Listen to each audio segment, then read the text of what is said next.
Chris Farrell. He's the head of training and development for the CES group. He's also the head of the Celta Center in Dublin and a Delta trainer. He's a committee member for the TDSIG in the area of scholarly publications. Sorry, he does so many things. I don't know how he does them all. Loads of other things. You don't worry about it. Lots of other things that you can read on screen. And I really, really wish you gave us some management tips, Chris, because time management tips, because I could use them. So thank you all for being here with us today. And thank you, Chris, so much for having made the time with all these things that you do Well, to talk to us about how to move your school online today. Thank you very much, Federica, and it's great to see so many people from so many different countries. It's just amazing the variety of countries coming in. So good morning, good afternoon, good evening to all of you. Hola, merhaba, salam alaikum, namaste. I can't do all the languages, I don't know. I'm going to talk today about moving your school apparatus online, especially with the current situation and kind of the speed which everyone has had to move their operations online. One of the big things which is clearly been an issue in the past few months is the amount of teachers who have moved online and not with support of their school apparatus. So the amount of teachers which have been who have been isolated online with the teachers and the students, and without actually the school apparatus and the management systems following them into the online context. So what I'm going to talk about today forms the basis for a NILE course called Take Your School Online.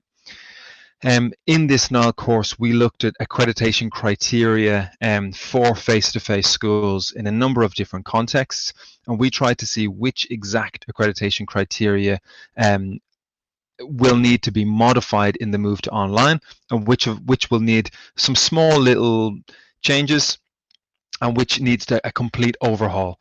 The main, I guess, principle behind the whole thing is that with the current situation, we've moved online quickly. Now we have to do it properly.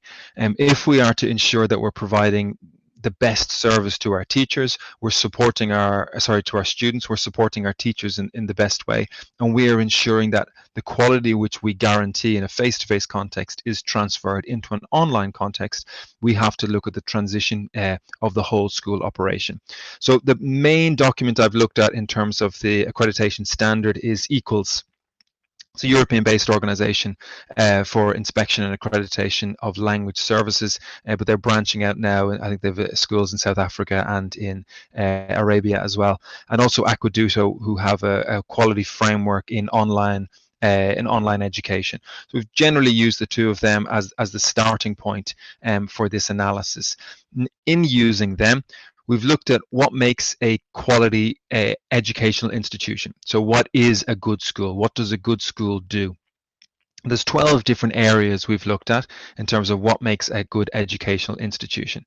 The first 6, management and administration, academic resources, staff profile and development, staff employment terms, internal communication and external communications, generally in the transition from face-to-face into online, need very little modification. So if you have clear standards and policies in these 6 areas, the move to online shouldn't affect that too much. Now, you've obviously got issues with, staff employment terms might change if the hours of education, the class hours change.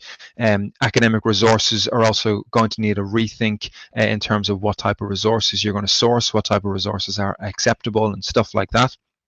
But these are what we would consider minor modifications. The big modifications come in other areas. So with these 6 areas, we're pretty happy. They're generally okay in our move from face-to-face school into an online school. However, in these 6 areas, we will need to have quite big considerations for some of them. For the first one, learning environment, we're thinking about a complete modification of our learning environment. Now we have some policies and practices in place which suggest what our learning environment should look like. So all we really have to do is think about tools which allow us to recreate this type of learning environment. So it actually only requires a little bit of a rethink, a little bit of a modification.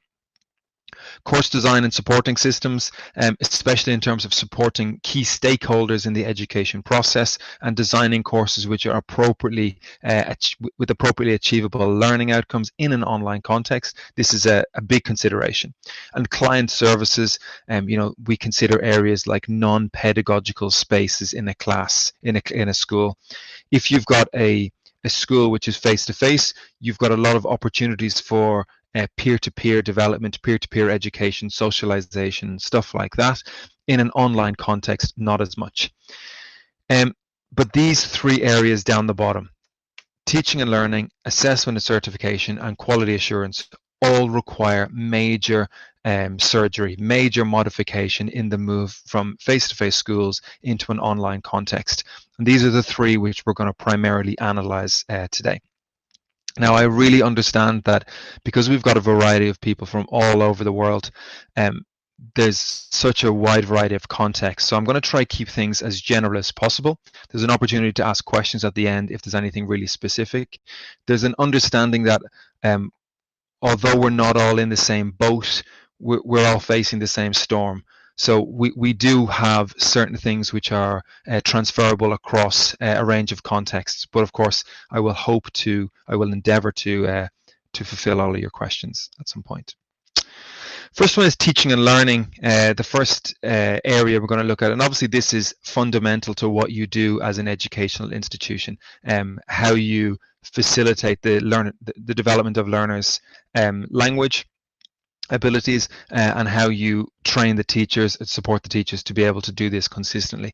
Our key considerations, areas of quality. The first one is the quality of course delivery consistently provides opportunities for effective learning, and we have to ensure that as an educational institution. So in a face-to-face context, we have things like observation. We can get student feedback very easily, and we can have student focus groups, things like this, where we have an idea of how to assess quality in course delivery.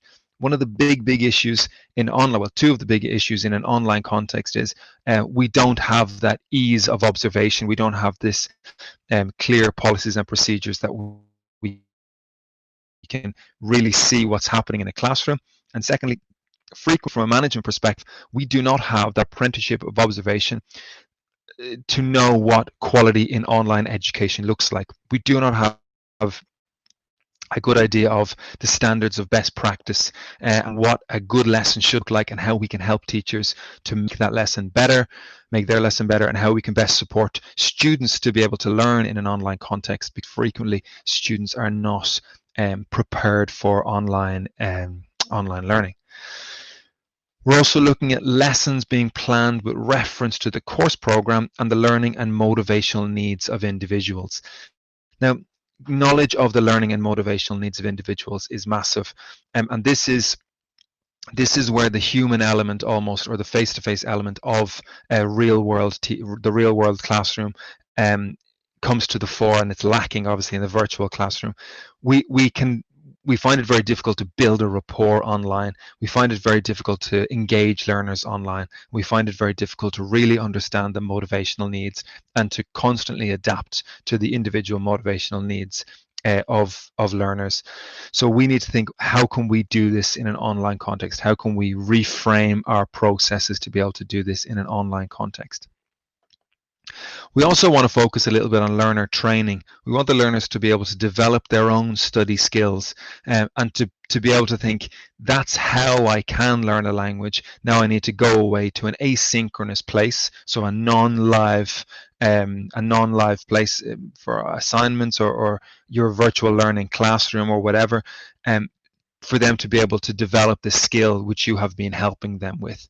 So it's a really good way of enhancing the educational process by taking advantage of some of the online tools in order to help learners develop their study skills. And this is an area where the online environment actually has an advantage over the face-to-face environment, and we should really jump on that advantage.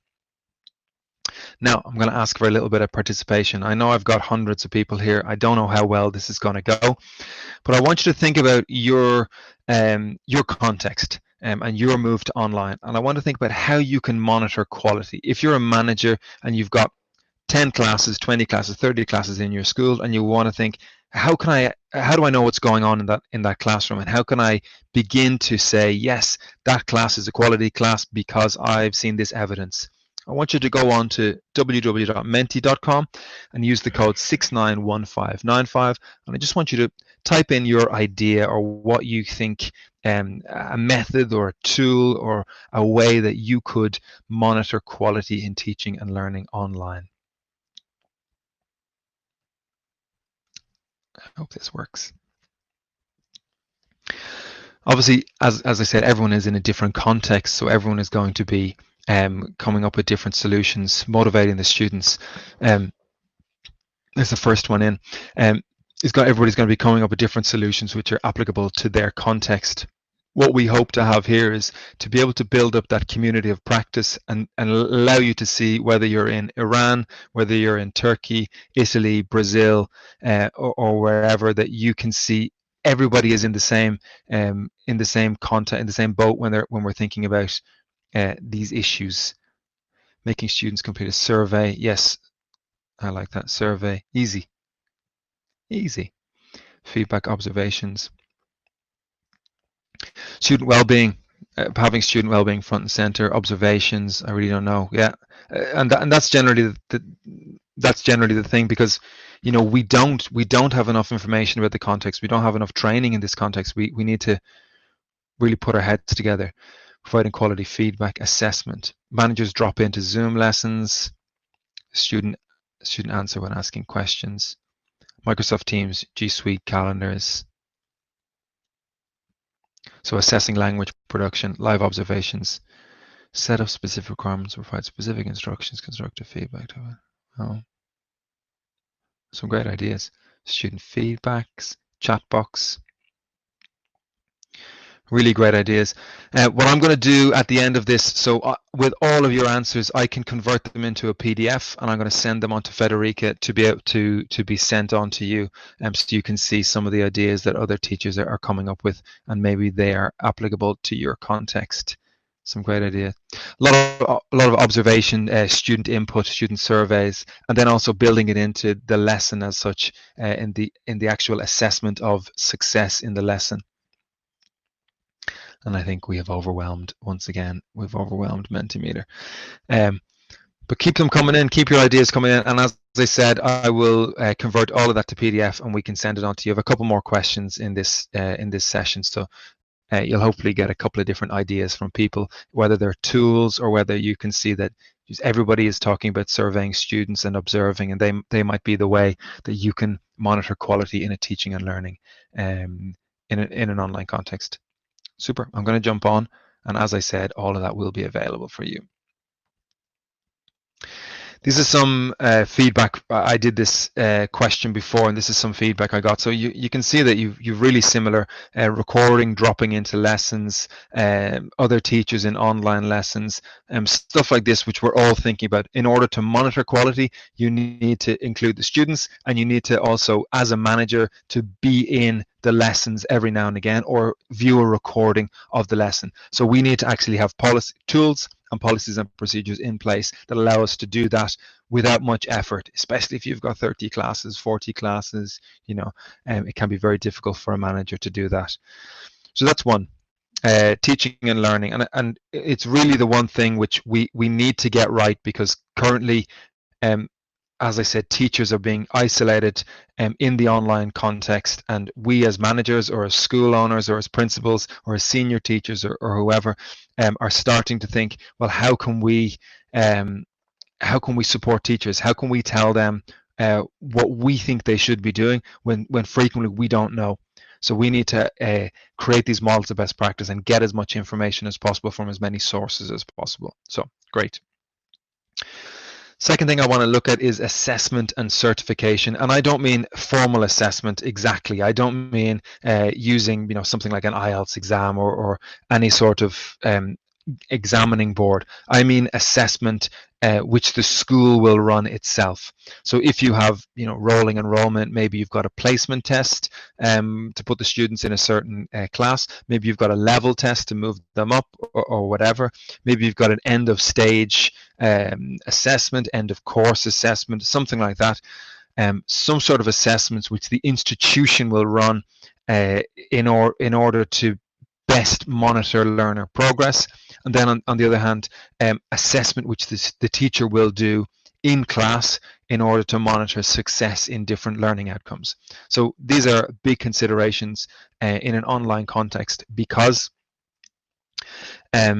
frequently we have this clear educational philosophy, that we are sure that our assessment is reliable, it's valid, it's fair, and this is how we assess speaking, this is how we assess writing. And this is not always possible in an online context. Frequently, it can be a bit messy. Frequently, we have to find the correct tool which will allow us to do this particular thing. Sometimes it can be difficult to know if if the person we've set the test for is doing the test in an online context, and things like this. So we really need to do to make our assessment procedures clear and choose the correct tools, and train teachers in the most appropriate way to ensure that this is done clearly. Placement procedures are appropriate to the learning context and learner needs. And as I said, the systems for assessing competence are reliable, valid, and fair, in a way that's appropriate for the course and the learners. So an assessment process which you can stand behind as an institution. And this goes hand in hand with the certification, because if you are a certification giving institution, then you have to ensure that if you put your stamp on that cert, that it is actually the quality which a student doing a face-to-face class would have got. Because if it's not, then it cannot really be the same certification. We have to ensure that there is a clear, a reliable and valid transferability across face-to-face and online in this area. So massive considerations for an institution, and for a teacher. So for a teacher, we need to think about having this testing structure, which is school-wide policy. So it could be testing structure which you use only in your class. Every Friday, all the school has this test. It could be the writing class, the writing assessment that the school does at the end of every month. But what tools can you use? How do you set up a testing structure for an online school? Any ideas? Any tools? How would you do it? Do you think it's possible? Certainly, do you think it's possible to have an online testing structure which is similar in quality to a face-to-face testing structure?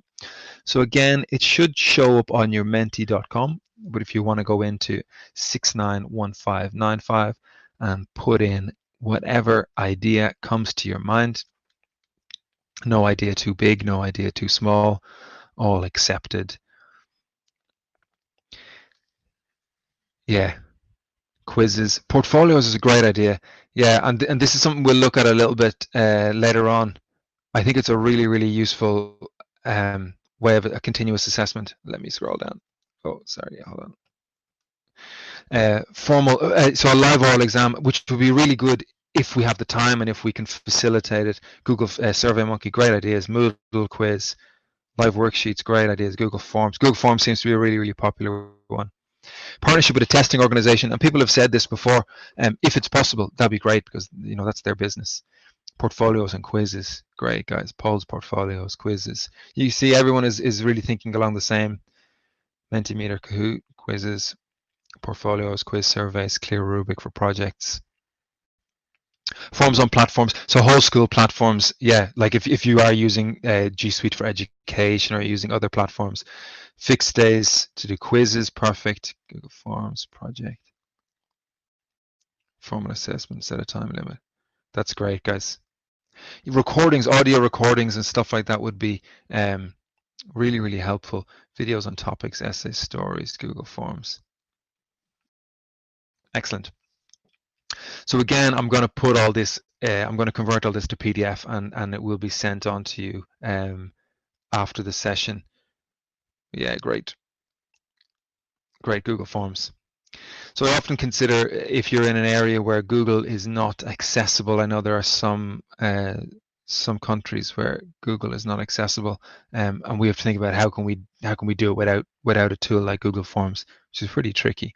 Essays, excellent, great guys, great ideas. Okay, I'm going to jump on, but as I said, this will all be available for you in PDF after.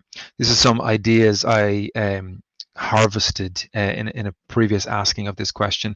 And again, Google Forms, online tests, online placement tests, stuff like that.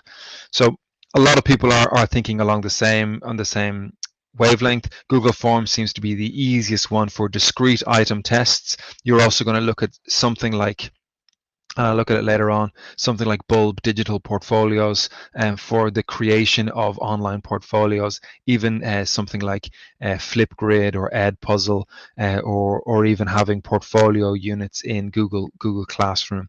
And stuff like this is going to allow the school to appropriately assess learner development and actually be able for the school to be able to keep the records of learner development, and to ensure that every single student is getting an appropriate level of attention and is being facilitated, their development is being facilitated consistently. The third area I want to look at is QA.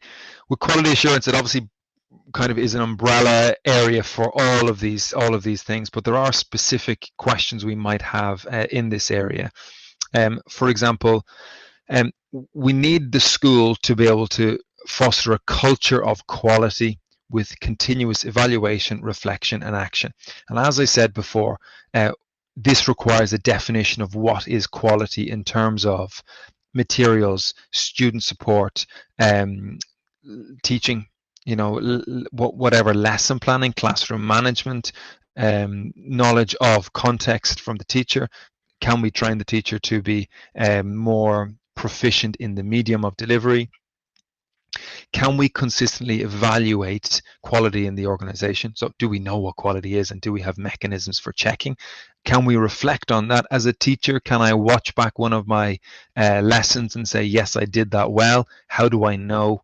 And then how can I act on that? So this is a really goes to the very heart of the conversion from a face-to-face into an online institution, and that idea that you do need to understand what quality is in order to assure it, I suppose. The learning experience. So this is everything which happens with the students is fully monitored by management systems. So the non-pedagogical spaces, the process of accessing the classroom. So if you're using Zoom, can the student have easy access to it every single time they need it? Do they have easy access to resources? Do they know what to do in case of X, Y, Z? And we're again going to look at safeguarding later on. Do they feel safe? Do they feel comfortable in the online environment, for example? And the institution really has to have in place a good idea of what that looks like and how they can actually check what's happening in the school. You can't just walk down the corridor. The procedures to enable learners and sponsors, if it's parents, for example, to give regular feedback. Frequently what we find with the move to online context is that teachers are siloed in classes with students, and teachers become the only conduit or the only mechanism through which students can complain, students can ask questions about other areas of the school which is non-academic related, and we need to ensure that there are lines of communication which don't go through the teacher all the time. So the students have a direct line of communication to the management again, direct line of communication to the students and to parents if necessary, and etc. And these lines of communication have to be two ways, so we can ensure that we are harvesting feedback as much as possible. So people have already answered some of these. I'm going to activate. Okay, so quality feedback. Amazing. People have put more activities in Zoom. Okay, so the question is, I like people have jumped ahead. The question is, can you set up mechanisms for quality feedback? So people have already said, truly no ideas. Okay, I'll go through them as we have it. Google Forms. One-to-one. Oh, this is from the previous one. Maybe some people have Google Forms, PowerPoint presentations, quizzes. Okay, give me some ideas. Oral activities, one-to-one meetings, video learning management systems, Kahoot, quizzes. Yeah. I was picking up some people have answered from the previous one. It still seems weirdly valid that the assessment and the feedback, we can use similar mechanisms. Microsoft Teams, again, progress test is definitely from the previous one. Kahoot. Never fear, because I already have some answers ready to go for you. I think the Mentimeter is wondering why there's so many people using it from so many different parts of the world all at the same time. No, it's just loading up the same thing again and again for me. At least it waited until the third question to crash Mentimeter. But I can see that you are all commenting, so I'm going to jump forward and then I will come back to it when it's decided to kind of calm down. Has it calmed down? No. Set parameters, emailing our students from SurveyMonkey. Yeah, okay, so we have Kahoot, Mentimeter, which again, a lot of people mentioned in the assessment area. So perhaps, I don't know, it would be a good idea for the institution to ensure that there is a division between the tools you use for assessment and the tools you use for feedback, just not to send that message that feedback is assessment. Okay, I'm going to show you some of the answers I got before, and we can always come back to this. Tutorials seem to be the big one. Online tutorials, feedback oriented culture, SurveyMonkey, Menti after every class, special forms. The one on the bottom right, having somebody in charge of the collection and analysis of feedback, I thought was quite interesting, because I don't know if it always exists in a face-to-face context where you have somebody who actively tries to collect and collate feedback from a wide range of stakeholders to ensure that you as an institution are proactive in dealing with any arising emerging issues, and you understand that if this is generally what's happening with the students, or this is the student experience, then they might have problems with A, B, and C, and we need to react to this. But I do think, especially at the moment when it is all new for everybody, to be able to have procedures in place which are kind of soft touch procedures, which enable you to say, oh, this seems to be a general trend, maybe we need to revise our thinking in this area. I'm just going to go back and see if it's decided to disactivate itself. Okay. Menti. Checklist for each activities they can see and compare. Okay, video, voice, reflective journal, personal feedback using emails, recording observations of students' reactions. Interesting. Mentimeter forms manual feedback, yeah. Chats in Messenger, feedback and questions. Yeah, joining a lesson from the position of head teacher, survey, personalized feedback, team huddle. Cool. And again, I'm going to put all this in a PDF and it'll be sent on to you because I think it's still loading there. The last thing I want to look at is redefining practice. And this is kind of a mixed bag of different areas which need to be considered but not completely revised. The areas that we're looking at is first one is safeguarding, and this is particularly if you've got young learners. You know, we've got things like using the camera in an online lesson, and etiquette around recording lessons for observation, you know, seeking permissions, things like this. Online etiquette in terms of interaction with the teacher, where you can have your you know, where do you attend the class, you know, what's happening in the background, stuff like this. Very, very important, especially for younger learners. Course design and support systems. So perhaps the course you design and you deliver in a face-to-face context is entirely appropriate in an online context, or perhaps not. Perhaps you need to consider more asynchronous tasks and less synchronous tasks. What I mean by that is, in a face-to-face context, a huge amount of the learning is done in lesson, so live. Whereas perhaps in an online context, we need to consider that it might be a good idea to have a lot of asynchronous tasks. And this might be something as simple as Rather than the teacher spending 20 minutes doing a grammar presentation in the lesson, they can record a slideshow, record their screen using Screencast-O-Matic or Camtasia or something like that, and they're going to be doing their grammar presentation like that, and the students can watch that before the lesson. So before they join the synchronous, the live lesson, they've watched the grammar presentation, and then the live lesson will be correction and feedback.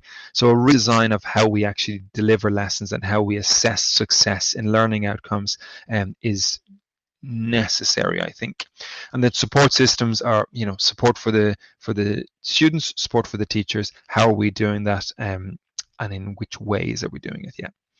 And client services is something similar. All of the people who are stakeholders in our business, how are we ensuring that we're the business is acting, the school is acting in their best interest, whether it's parents, whether it's students, whether we are providing appropriate resources, whether we're providing appropriate training for our teachers, and things like this. And then finally, the learning environment, what it looks like, connected to safeguarding, but can we ensure that students all feel comfortable, students all feel safe, and students all feel that they are getting a similar education that they would in an online context as they would in a real world context. What do I mean by this? So just some guiding questions for this redefinition. First one is the ensuring of non-pedagogical spaces being fit for purpose. So any spaces which are non-classroom, exactly classroom. So if you are using something like Zoom and your class is from 9 to 10, do you open the Zoom 15 minutes earlier and have 15 minutes after to create some sort of non-pedagogical space for the students to be able to interact in a live capacity? Do you have a virtual classroom in an asynchronous space like Google Classroom, like Flipgrid, something like that, where the students are able to go in and collaborate on different things and also to socialize in some way in a relatively safe environment? And is this a non-pedagogical space which is managed by the institution? I think it's important for the institution to understand that you're never going to replace the real world context, because it's going to be a setup and kind of a fake social context, these non-pedagogical spaces. But that doesn't mean that they shouldn't be created and they shouldn't be curated and supervised in order to ensure that the students get some peer-to-peer learning as well. What considerations and arrangements are made to protect the health and ensure the safety of learners and staff? And this is directly with safeguarding and ensuring that, as I said, online etiquette and safeguarding procedures are all kept to the fore, because online, regardless of what happens with the students and the teachers, other people can get into Zoom meetings, for example, and it can be unsavory, especially if you've got younger learners. The school's educational philosophy, is it damaged at all by the move to online? Are there any compromises which must be made, or can you ensure that the school's educational philosophy and the key tenets of the school's educational philosophy are still met in the move to online? And I think this is a guiding question which could be used for all of your redefinition. What do you believe that your school should do? What type of education should your school provide? And can you ensure that this is being provided in an online space as well? Do you have systems for monitoring and administrating the provisions of any leisure program? So do you have a social program? This is similar to your non-pedagogical spaces. Do you as an institution want to provide a social program, or is this important for you? A lot of face-to-face schools do provide this. In the move to online, are they going to decide this is not something they do, or are they going to redefine exactly how that is done? These are big considerations, I think. So what can we do? I think number one thing we need to realize is, rather than finding a lot of online tools and saying, oh, we want to use G Suite for education, we want to use Microsoft Teams, we want to use Zoom, come the other way and think, what areas do we need help in? What areas will not transfer directly into an online context, and which areas do we require redefinition or support from a tool or an application online? And then choose the tool to fit the issue.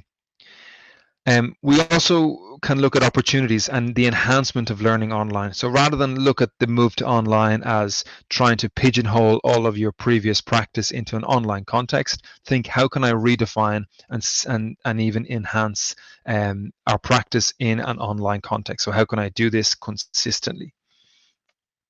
So our step-by-step is 1, identify your gaps we need to plug. 2, communicate with all key stakeholders, two-way communication with teachers, managers, marketing, whoever, administration, students, parents, whoever. Choose and trial certain online tools which will help you to plug the gaps you need to plug. Begin to normalize operations at an online level. So begin to use and utilize and get feedback and reflect appropriately and think this is how we do things. This is the tool for us. This is what we do. And then creating this consistent feedback mechanism on functionality and performance. And this is functionality of the tool and the tool in context, and performance of the tool and the tool in context as well. And I think these 5 steps are really, really important in this step-by-step slow transition from a real-world school into an online school. For example, if we take one area like moving teaching and learning online, and we think of the quality of course delivery, does it consistently provide opportunities for effective learning? So that's what we want to think about. It does in a face-to-face context. We want to see, does it in an online context? Let's see what we have to consider. We need a mechanism to monitor and assess course delivery. Okay, so in the real world context, we have this. We need to think, how can I monitor and assess course delivery in an online context? And then how can I remedy issues? So we're thinking of trying to find a mechanism that will monitor, assess, and then trying to find a mechanism which will help me remedy issues. So we need a clear communication of quality standards. So we need to understand what quality standards are, and we need to be able to communicate this quality standards with all of the key stakeholders. We're looking at quality in teaching and learning. So we need to understand what it is, and we need everyone else to understand what it is. We need model lessons. We need models of best practice. So we need somewhere that we're going to be able to record and store models of best practice. We need a system of recording and observing lessons. We need this to be procedurally clear in place and logistically possible. And we also need to create synchronous and asynchronous methods of feedback and appraisal, which are consistent and pretty easy to do. So some people have already mentioned you can use something like Google Drive, Box, Dropbox, or other Drive and shared folders in order to put your quality standards documentation in and share with the relevant bodies, or create a Google form or Google Docs where you can co-create standard documentations. Model lessons, if you recorded them on Zoom, for example, they can be stored and shared in a drive in an appropriate context. Even better, you could have, a teacher records lower level listening lesson, puts it in the folder in your Google Drive, lower level listening example, and then they record themselves on something like Camtasia or Screencast-O-Matic. They record themselves commenting maybe over the lesson plan or over a document on some of the lesson choices they made, and then they save them with the model lessons. And this will allow for peer-to-peer collaboration in terms of creation of models of best practice. It will allow for peer-to-peer observing and feedback of lessons. And also it will just enable the school to gain this body of experience on what an online lesson looks like, and for the teachers to begin to justify classroom choices and to begin to understand each other's justification for certain online classroom choices. Camtasia and Zoom and Drive can also be used for the creation of synchronous and asynchronous methods of feedback and appraisal. For example, a teacher can record their lesson on Zoom with appropriate permissions from everybody in the classroom. They can then share this lesson with the manager, and the manager can watch it and then create and fill out a feedback form, and they can record their screen with the feedback form on it. They can record themselves talking about it. So I said this in the feedback area because in the lesson you did this, blah, blah, blah, blah, blah. Then they can send that video back to the teacher. The teacher can watch that, and they can do the same with their own reflection process. And then After that, we can have maybe a synchronous meeting.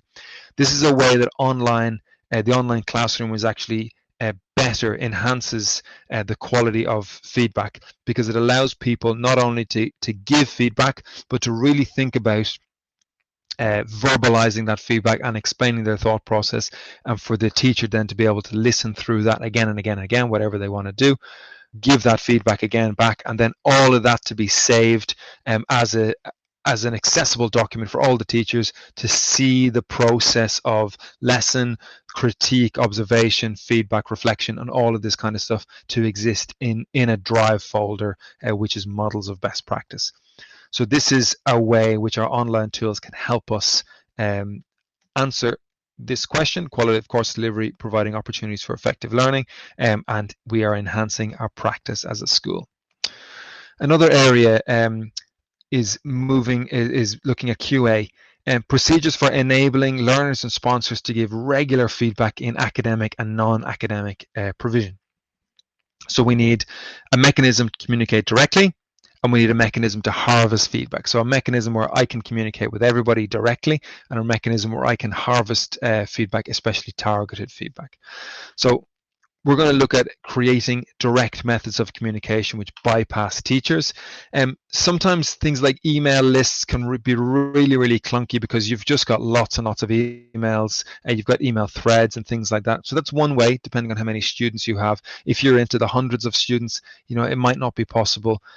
To have an open door policy in the school, you need a door. So you need somewhere where the students can go and knock. And you could use something like Google Classroom if the manager is allowed into every Google Classroom, and they can in some way harvest feedback there, or monitoring student interaction, student success. You could use a tool like SuggestionOx. Now, SuggestionOx is paid, but there are a couple of other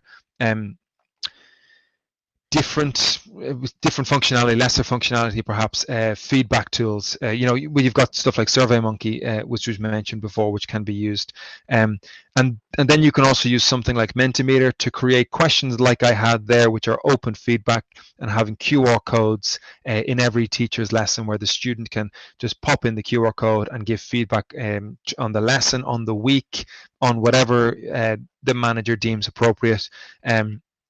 But I guess it is important for the manager to understand exactly what type of feedback they want and how they're going to be able to harvest that.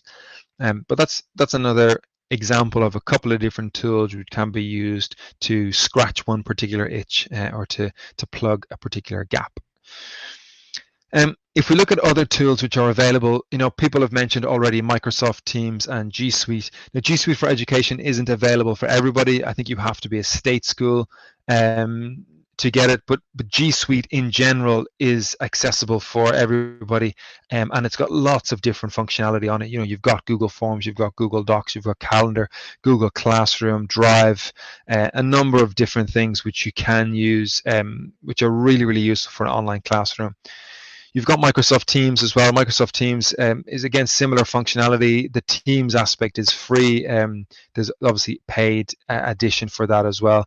And you've got something like, you could use this with your own team. If you're a manager, maybe your trainers or whatever, your senior teachers, and they could be in different teams, but at least there is a repository for communication. There is a place that they can go in order to understand policies of best practice. You can upload files to this, and there's lots of different functionality for these two, which cover a wide range of areas, and which could be useful if you want kind of a one-stop shop, which is going to solve everything for you, I suppose. If you want to focus particularly on plugging one gap, you might say communication. There's other different tools like Slack, which is a project management tool, but you can use it for the creation of different teams, sharing of documentation, monitoring of performance and best practice as well.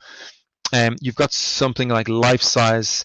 On LifeSize, similar in a way to Zoom, but you can create different meeting rooms. So, for example, every day at 2, That's our open door policy. Anybody can come in and talk to the manager about ABC any day at 1:30. You can speak to the IELTS teachers or the B2 teachers or whatever.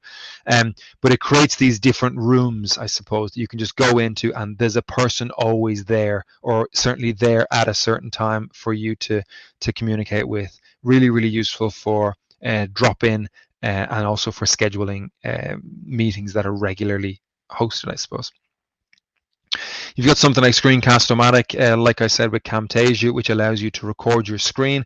And this can be useful for clarity in staff communication and also clarity in teacher to student communication. In the online context, especially in something like Zoom, a lot is often lost, especially in the fact that we cannot really read reactions so easily. So perhaps we do need to record clear messages and put them in the drive or send them on or put them in the chat box in Zoom to ensure that people are actually getting what we're saying and they can re-listen to it at a lower level maybe. And you've got something like SoGo Survey or SurveyMonkey. Stuff like this is useful for collecting information. If you want to look at storage, we saw already Google Drive, we've got Box, we've got Trello.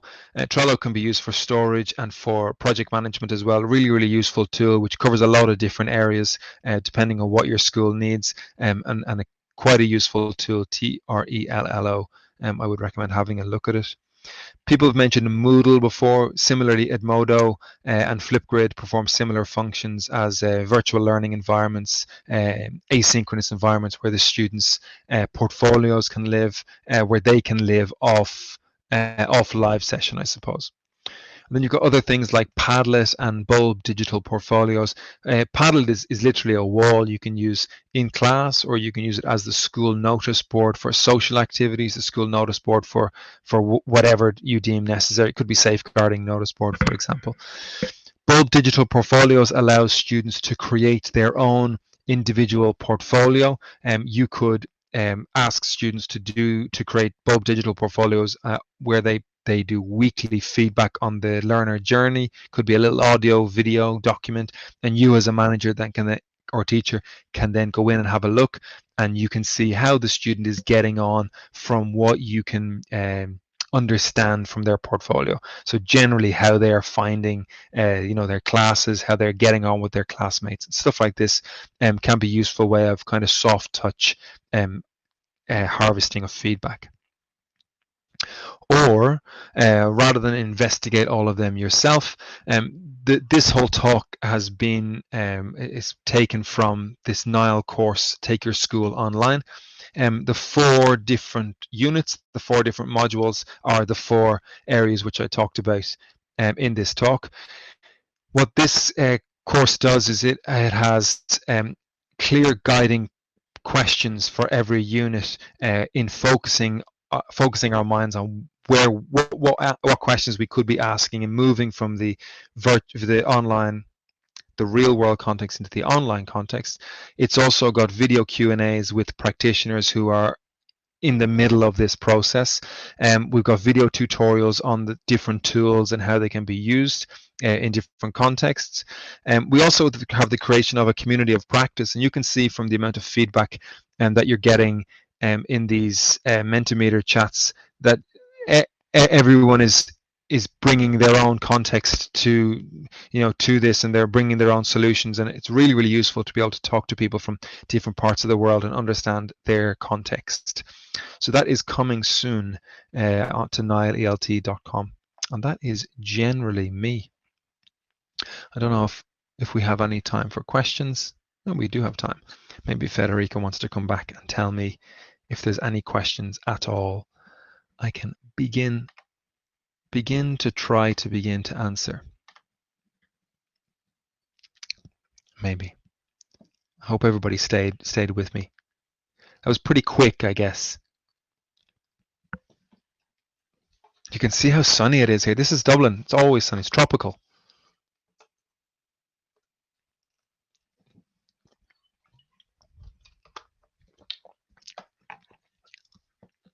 Thank you, guys. Lovely comments. Yeah, I think that obviously it's a massive amount of information to get through in 1 hour, but hopefully, there's some bits and pieces. Federica, you're there. There's some bits and pieces you can take from it, and I'm going to send on all of the slide. I think Federica will send on the slides and any of the downloaded information to hopefully give you some starter points to go on. Yep.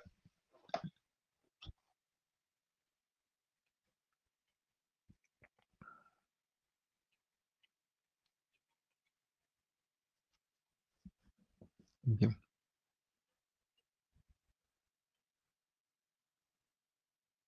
Please, yeah. A person or no. Sorry, go on. Sorry.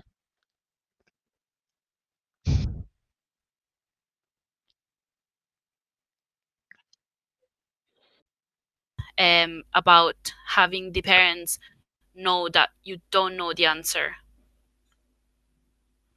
Wow. Whew.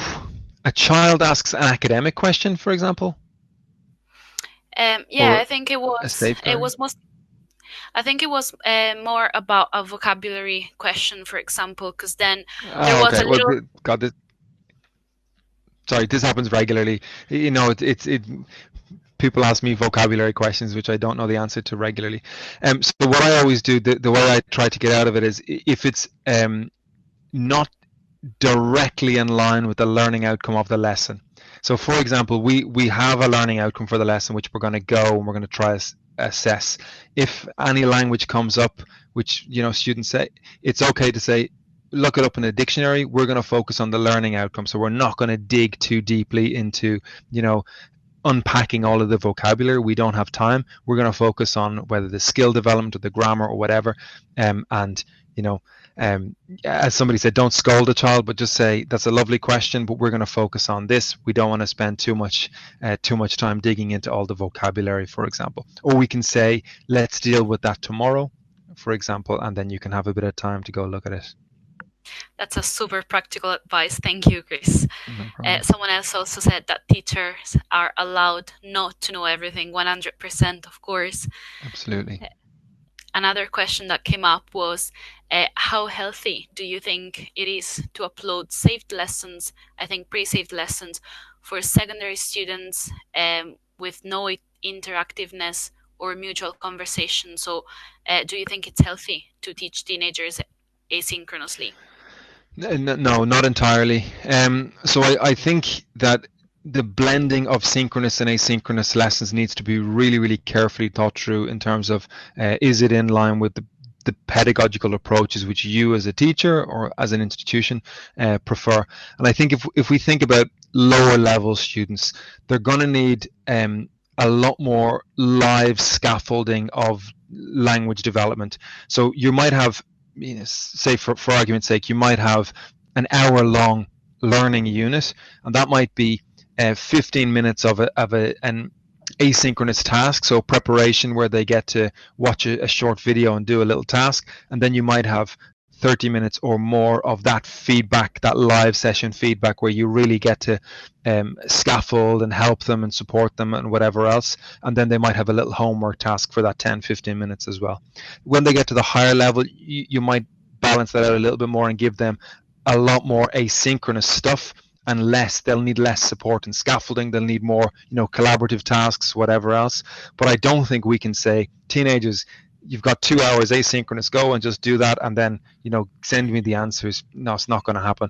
If you've got people who need to be scaffolded, supported, and they need key teacher intervention points, then I think you need to be really, really careful about how you arrange that.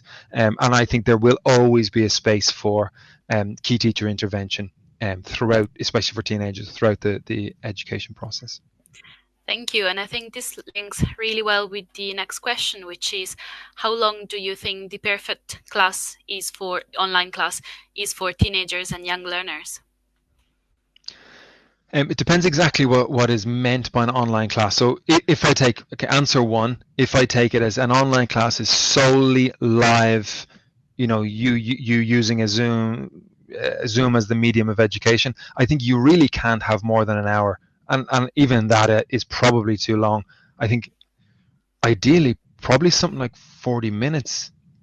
In terms of for student attention, what I would do is, if we think about the school rethinking their education philosophy, what we should have is we do 20 minutes of a lesson, and then the students get a task, an asynchronous task, that we switch off our cameras, we switch things off, and they can go and they've got 10-15 minutes to complete that task. And then we come back and we do more feedback, 15-20 minutes in our live session. This gives a little safety valve where they might finish the task in 10 minutes, and they get 5 minutes to scroll through Instagram and just kind of have that bit of offline reset button, and then we come back to the live session. And I think training students to be able to do those 20-minute attention bursts is useful, because with the current generation of teenagers especially, attention spans are quite attention is quite difficult to hold, and we're not really going to hold it for an hour in a live session, especially when they have their phones and they have the computer. It's really tricky for the teachers. So micro sessions. That is very true. Thank you, Chris. And there was Dilip asking a really great question, I think.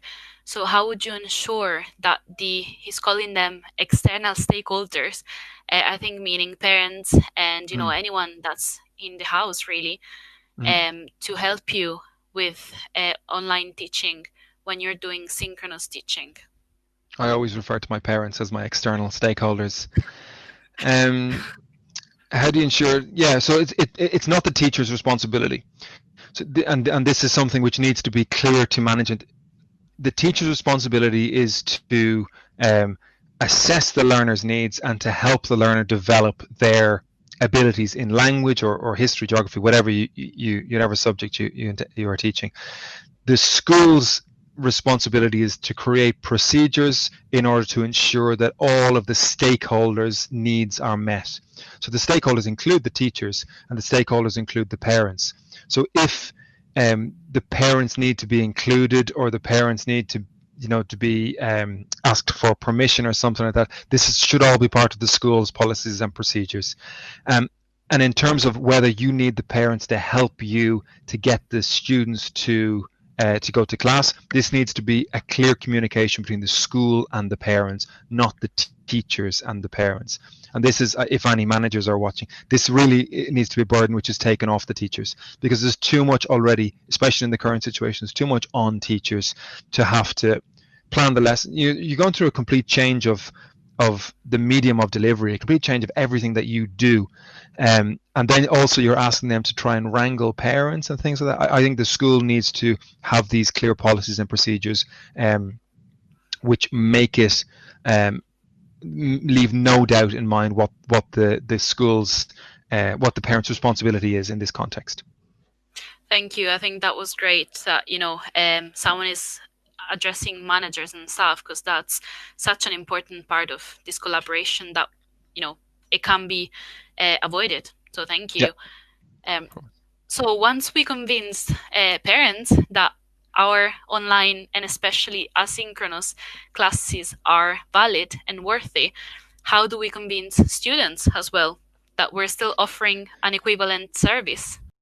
Yeah. So there's two things to this. The way you would convince students that the service that you're offering is valid is if they've got tangible progress.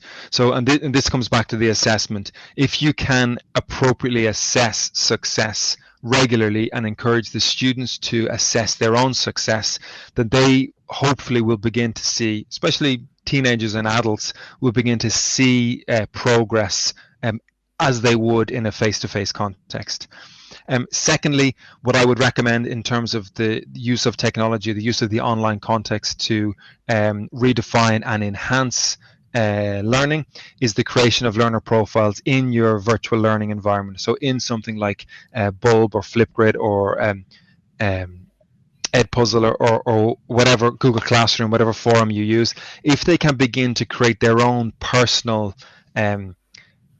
identity as an English learner, as an English language learner or a language learner in general, and they can begin to see, oh, that's the writing that I did last week, this is the reading answers, this is the test, this is a recorded audio speaking that I put in this week. They can begin to go back and go, oh, I can see content there. I am building up a profile, a personal profile that, is really a clear reflection of me as a learner. And I can begin to see, well, I didn't have this in a face-to-face context. I couldn't go back and see anything really in a face-to-face context, but it's all here.